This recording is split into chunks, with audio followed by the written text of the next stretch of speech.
HER2 receptor are... Okay. 5 minutes for me to get you into the floor. Have you ever signed in? Nope. Okay. So do you have the DH, the page DH? So, No, can I continue? yes, Okay. Eric will mute them. I get it. Okay. So we know that the patient treated with trastuzumab may experience systolic dysfunction, but patients treated with dasatinib may experience pulmonary arterial hypertension and existing right heart failure. So on the other side, we know the data from clinical trials indicating that imatinib, the other tyrosine kinase inhibitor, may be effective in the treatment of patients with pulmonary arterial hypertension. So the very similar drugs recommended for CML may lead to different cardiovascular complications. So dasatinib may increase the, may lead to development of pulmonary hypertension. Imatinib may decrease the mean pulmonary arterial pressure. So, in conclusion, pulmonary arterial hypertension induced by dasatinib is very late complication, and pleural effusion seems to be predictive factor. Significant clinical and hemodynamic improvement may be achieved after dasatinib withdrawal, and nilotinib may be used as safe and next line of CML treatment, and complete normalization on mean pulmonary arterial pressure is possible. So we hope this case report will be published in our official journal in OncoReview, and I would like to invite you to publish your case report, your primary experience regarding cardio-oncology. Thank you very much for your attention. Sebastian, that was it, and congratulations to all of you there. That was really a super presentation. I would say that, you know, this is a challenging problem, and I think that we're going to see more of it because, you know, for instance, if you think about the newer generation CML therapies, they appear to have vascular complications as part of their picture. And exactly what those vascular complications are, it's difficult to get your finger on it. So I think in the case of dasatinib, you know, your case and the others that you pointed out indicate that pulmonary hypertension is part of that vascular picture. I think if you look at nilotinib, there is some reasonable evidence that peripheral vascular type problems, arterial vascular problems, may occur. And then in the case of ponatinib, another newer generation CML therapy, there is, you know, it got pulled off the market temporarily because of arterial vascular issues. So I think you definitely are talking about something that is there. I don't know, I can't say that I have a clear understanding of what the process is. Thank you, Dan. Thank you. Small comment. Interesting is that dasatinib is more effective as anti-cancer drug in CML patients, but this treatment may lead to severe pulmonary arterial hypertension. On the other side, imatinib and sometimes nilotinib may be effective, but we don't know why some of these drugs can lead to other cardiovascular complications. And in my opinion, nilotinib is the best choice for patients without suspected pleural effusion. but other patients, young patients, men, should be treated with dasatinib. That's my opinion in this area. So I think that the knowledge of pathogenesis of and molecular targets of tyrosine kinase inhibitors recommended for CML is the best case to understand the pathogenesis of pulmonary hypertension. We should remember that pulmonary hypertension may be associated with progression of baseline disorders, the progression of myeloproliferative disease. So the choice of optimal treatment of pulmonary hypertension in these patients may be difficult because we know that sildenafil was not effective in all patients. Well, I think that the problem is that presumably if a patient had CML and they got put on dasatinib, then their CML is more resistant. And so if you develop a problem from dasatinib and you can, then you cannot use that one, and you go to the next version, which in the cases that you pointed out, that was nilotinib, but I would say the next line would be ponatinib. And like I said, there is definitely an arterial venous thrombotic signal in ponatinib, and I don't know the pathophysiology behind it. It's very unclear to me, but I think that for the treatment of CML, resistant CML, and if you encountered pulmonary hypertension from dasatinib, I think you're in a really tough spot, because I'm not sure that the next versions, whatever they may be, nilotinib or ponatinib, are going to be any safer. And my sense is that this problem may be something like scleroderma. So it has a diffuse process. It can affect primarily the pulmonary vessels, but it can also affect other vessels. And I don't know if that's true. I'm just saying that that's the thought that has come across my mind before. But yes, you are right. So I don't know. It's a really challenging story. Do we have any other comments from any of the group?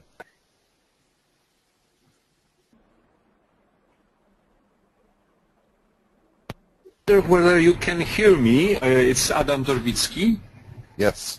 Yes. Welcome. Yeah, so just greetings to my colleagues. I think you have problems with hearing me. What I think is extremely interesting for us, for the community that also cares for people with pulmonary hypertension, is that we are quite close to some pathophysiological mechanism which really affects the proliferation and constriction of those vessels with tissue kinase inhibitors. And by working together with oncologists, maybe we'll be able to find something which is safer than imatinib. Yeah, I agree. I think your comments about the SRC kinases and I just wonder if there's some sort of inflammatory condition that is being induced.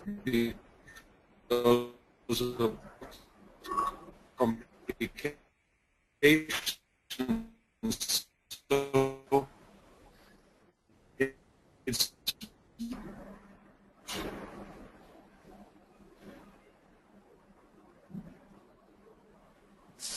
very important that we collaborate and we can learn together what are the components of the system of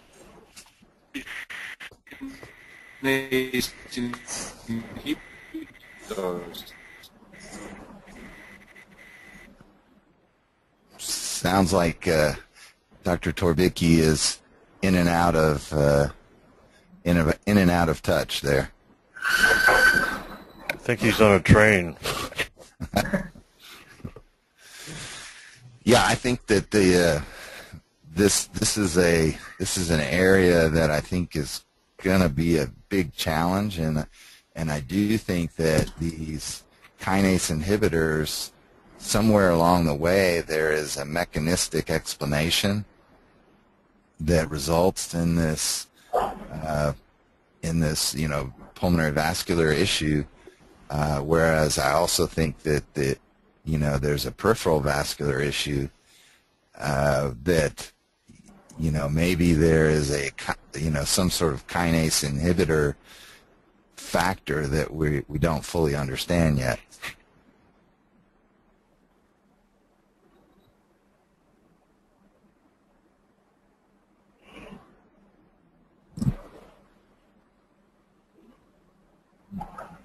So, do we have any more comments here?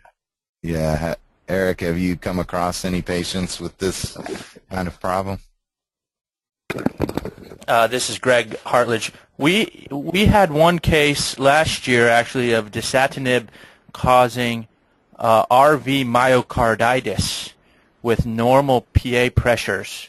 And the EKG that looked very similar to this guy's, actually, though he had ST elevations and was initially thought to have an anterior STEMI, and then we kind of figured out what was going on after the fact. But he had normal PA pressure, so we actually have not seen the pulmonary hypertension, but we had one that looked like it, but turned out to be RV myocarditis. That was quite interesting. Yeah, that is. So I think that. I think that there is a vascular signal, and I don't know if I fully understand it. And the problem is that for these patients, that if they do develop a pulmonary vascular problem, related to dasatinib, then their options are becoming quite limited. And I think that maybe nilotinib is an appropriate choice. It looks like there are a few cases where patient tolerated that okay, but I would be pretty uneasy about that.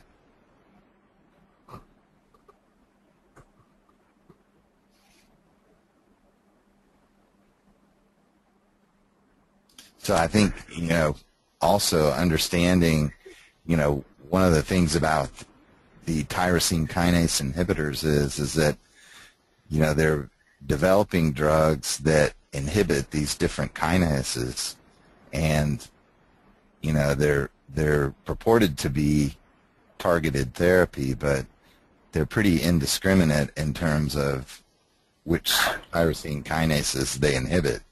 So it's not like they're really targeted. They're just they're more powerful than previous drugs. So imatinib was pretty specific, and dasatinib is not, and ponatinib is definitely not. And so those are sort of they're referred to as targeted therapy, but I would say they're more indiscriminate than that.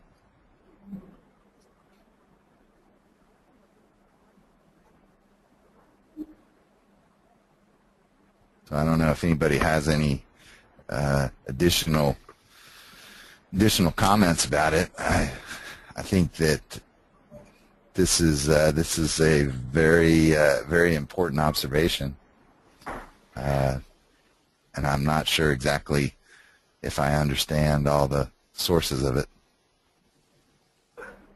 So you're getting Greg's article up. We might show that on right ventricular myocarditis. We're trying to get the article up to show you the EKG. It's very interesting. Hang on for a minute.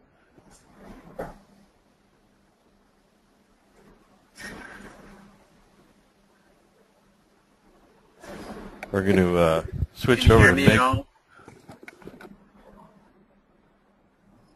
Yeah, we just Hey, heard Dan. some. Yes. This is Alan Kono from New Hampshire. Hey, Alan, how are you? Hey, how are you? Hey, so I have a patient who was on imatinib, 30-year-old for CML, and then ended up getting an LVAD actually.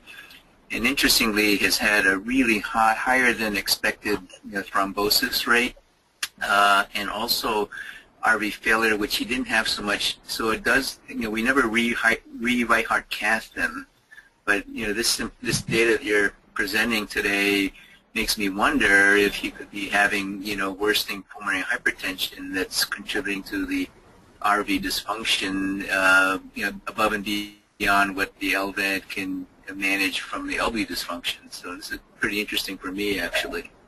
Yeah, I mean that's quite a story there. I can't imagine that happens very often, that somebody with CML gets an LVAD. But the thing about it is that I in the case of dasatinib, but also these other drugs, nilotinib and ponatinib, that I really do think that there is definitely a vascular signal. Yeah. And I'm not sure, all its manifestations, and that's why I brought up the idea of, is it something like scleroderma, where in one individual patient with scleroderma, they may have, just peripheral arterial problems where they sort of prune their distal vessels in their fingers, etc., or they could have pulmonary hypertension where they have a pulmonary vascular problem, and the disease manifests in different ways. And so I sort of wonder if that's kind of what we're seeing with dasatinib, and your story of a person that got imatinib, is that some sort of version of that? I don't know. Yeah. So it might be worthwhile to right heart cath him, even though he's got a bad end. Definitely. And the other thing is that if he hasn't had a CT with thin cuts, I'd probably do that to see if there's increased interstitial markings. But the other thing I wonder is, should we be looking for an immune response in these patients? Should we be doing an ANA or some sort of antibody test to see if the person is developing an immunologic reaction to the medication? I just wonder about that. Right. So I see your case report there. That was a pretty impressive EKG. Yeah, this was the one I was talking about. He's a 35-year-old guy that had, I believe, a history of Philadelphia chromosome positive ALL, it looks like. And he'd been treated with anthracycline, hyper-CVAD, and then had been on 8 months of dasatinib, and presented acutely with chest pain and this EKG. Wow. Went to the cath lab. They, obviously that was the first thing that they were concerned about, was an anterior STEMI, but coronaries were clean. And then on his, I don't have any moving images here. This is just a still frame, but you can see his RV was very dilated, and he ended up getting RV biopsy, and you can see the lymphocytic infiltration there from the RV. And then Wow. he ended up having some VT afterwards. It looked like it was RV in origin, and we treated him with just standard heart failure therapy, and he ended up doing well. But the only thing we really had to blame, or the most likely cause, was the dasatinib in our mind. Yeah, I mean, that certainly looks like a big-time RV infarct on your EKG. And so acute myocarditis, and then if you didn't identify some viral explanation, then, I would have to blame that on the dasatinib. But that's, wow, that's a pretty unusual case. Yeah, we thought so. And his RV systolic pressure was normal. Huh. Wow. And it got better? The patient did okay?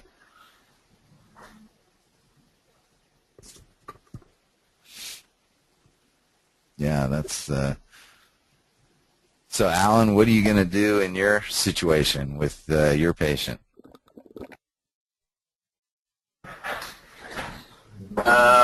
So makes me wonder. Maybe I think getting a thin slice CT scan was a good idea, and maybe right heart cathing him might be a good idea. And he got the LVAD because of systolic dysfunction? Yeah, he had a cardiomyopathy that presented about 2 or 3 years ago. So because of his cancer, they didn't think he was a transplant candidate. So right now he's really sort of a DT, or just a bridge to decision kind of a patient. He's only about 35. He's pretty young. And the CML, was that considered to be in remission or something like that, or what did they say? I mean, it's under control, but it's been around for a while. It's kind of unusual to present fairly young with that. Yeah. Yeah. Wow. Yeah, so I don't know, I think the, if there's some sort of inflammatory type reaction that occurs in the vasculature from tyrosine kinase inhibitors, that's a problem. I don't know. Yeah.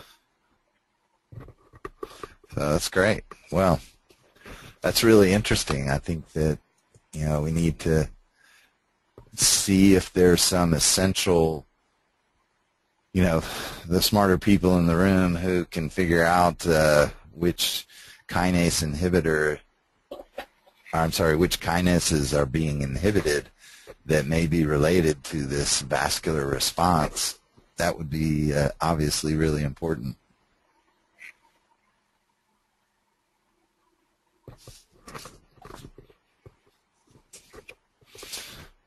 Well, fantastic.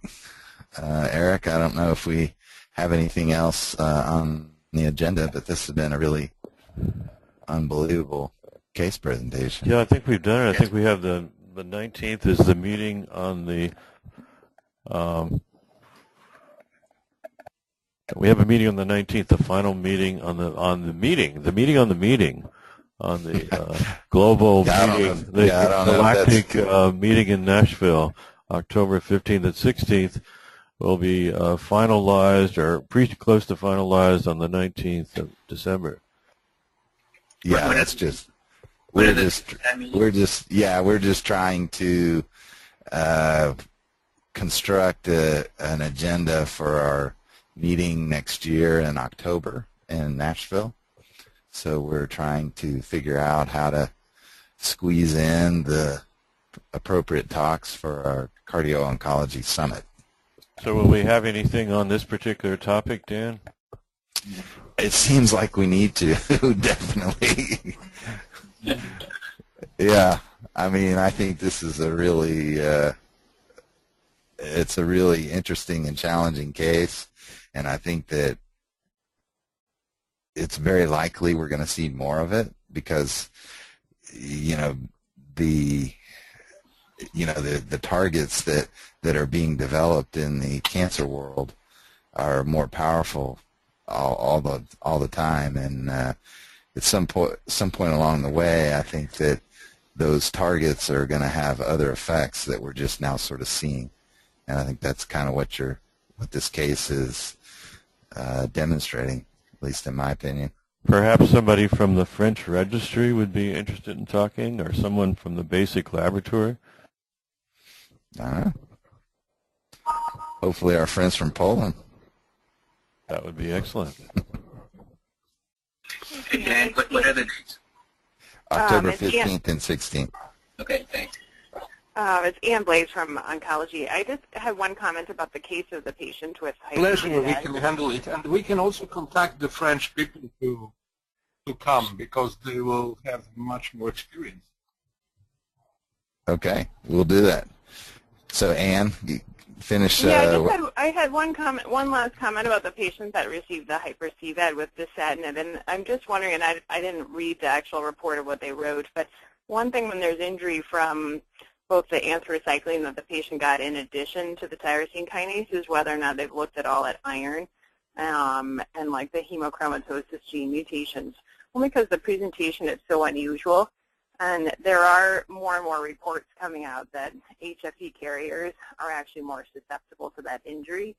And it's something just keeping in the back of your mind, especially in a patient like that who also had anthracyclines. No, I think that's a really important point. I think the, you always have to consider, a viral cause or a viral activation that's occurring in these patients that are getting powerful drugs. So that's a really good point. Do you have, Ann, do you have much experience with, dasatinib or drugs like that? Our group as a whole do in terms of, but I will say I think everyone's aware of the risk from the oncology community, but I don't think that precludes any of us from using it. I think just like you said, you have a disease that, that risk is there, and I think the longer-term issues with the what's happening actually on the endothelium and pulmonary hypertension, I think we're going to continue to see that. I don't think these drugs are going anywhere, and I think there's so much that's not known about it as we come up with more and more drugs that block not just one tyrosine kinase, but multiple. Yeah, and I think trying to understand, who is at risk and what the process is, I think is going to be critical because, if somebody has CML and it's resistant to imatinib, they're going to go to the next line for sure. Exactly. Yeah, exactly. And so, is there some pattern of their genetic markers or some pattern of their clinical story that says, no, these people are at particular high risk for developing this problem. Maybe we should use a different agent. I think understanding that would be really, really key.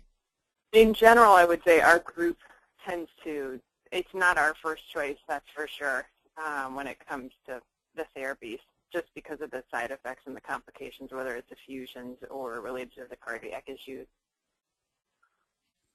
Yeah. Well, and I think that, there have been reports about nilotinib causing, mainly peripheral arterial disease.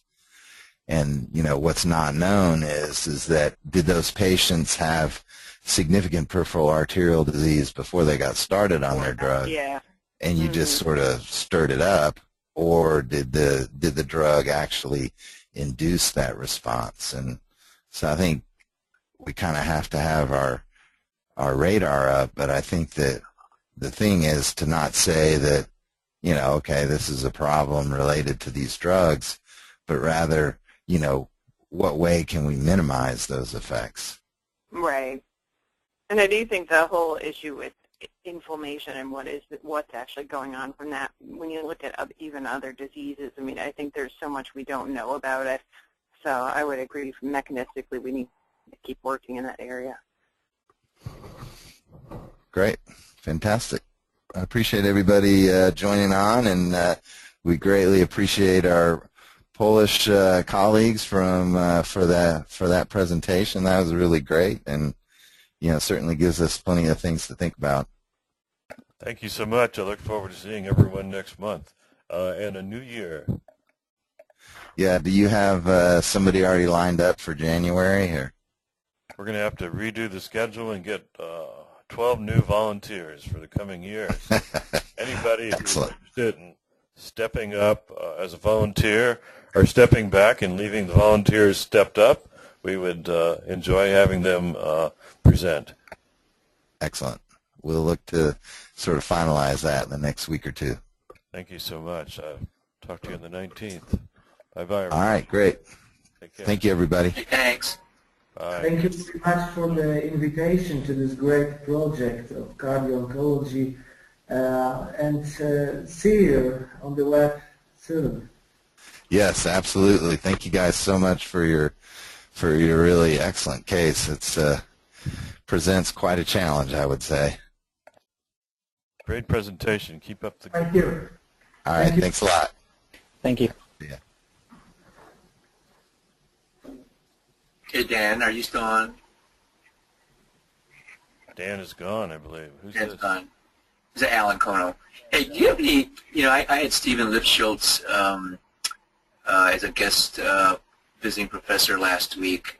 He's in the PEDS survivorship, anthracyclines, and he was presenting that similar data with the HFE gene. Are you guys checking that at all, or checking ferritins before you start chemo?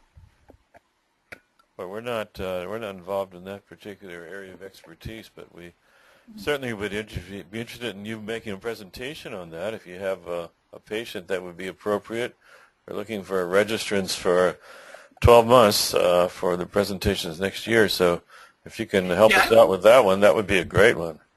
I might be interested. Maybe my schedule is a little bit tight in the next couple of months, but maybe spring might be an okay time for me.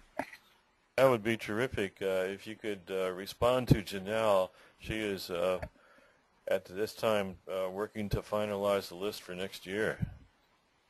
Okay, that sounds great. Thanks so much, Alan. Okay, take care. Take care. Bye.